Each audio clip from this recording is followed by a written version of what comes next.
बाहेरून कीर्तन, आतून तमाशा. इमानदारीचा बुरखा फाटला. म्हणतात ना, देखावा करणारी माणसं अनेकदा आतून वेगळीच असतात. बुलढाणा जिल्ह्यातील जळगाव जामोद पंचायत समितीमध्ये सध्या एक असाच धक्कादायक प्रकार समोर आला आहे, ज्यानं सर्वांनाच अवाक केले आहे. आपल्या कार्यालयाबाहेर "मी इमानदार आहे" असा फलक लावणारा अधिकारीच जेव्हा लाच घेताना पकडला जातो, तेव्हा व्यवस्थेच्या विश्वासार्हतेवर प्रश्नचिन्ह निर्माण होणं स्वाभाविक आहे.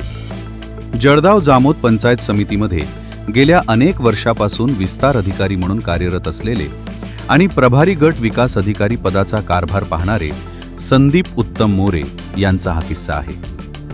मोरे यांनी आपल्या दालनासमोर आणि कार्यालयात एक अतिशय ठळक फलक लावला होता, ज्यावर स्पष्टपणे लिहिले होते की या कार्यालयात कुठल्याही शासकीय कामासाठी पैसे लागत नाहीत. आम्ही आम्हाला मिळणाऱ्या वेतनात समाधानी आहोत. हा फलक पाहून सर्वसामान्यांचा त्यांच्यावर विश्वास बसला. मोरे साहेब फार इमानदार आहेत असे चित्र निर्माण झाले. अगदी सामाजिक संघटनांनी त्यांना समाजभूषण पुरस्कार देऊन गौरविले. मात्र हा सगळा इमानदारीचा बुरखा अवघ्या काही दिवसातच फाटला. बाहेरून कीर्तन आणि आतून तमाशा असा प्रकार मोरे करत होते. काल अमरावती येथील लाचलुचपत प्रतिबंधक विभागानं ACB केलेल्या कारवाईत संदीप मोरे यांना एका शेतकऱ्याकडून तब्बल 25,000 रुपयांची लाच स्वीकारताना रंगेहात पकडण्यात आले. एका बाजूला पैसे न घेण्याचा दावा करणारा फलक आणि दुसऱ्या बाजूला शेतकऱ्याची लूट.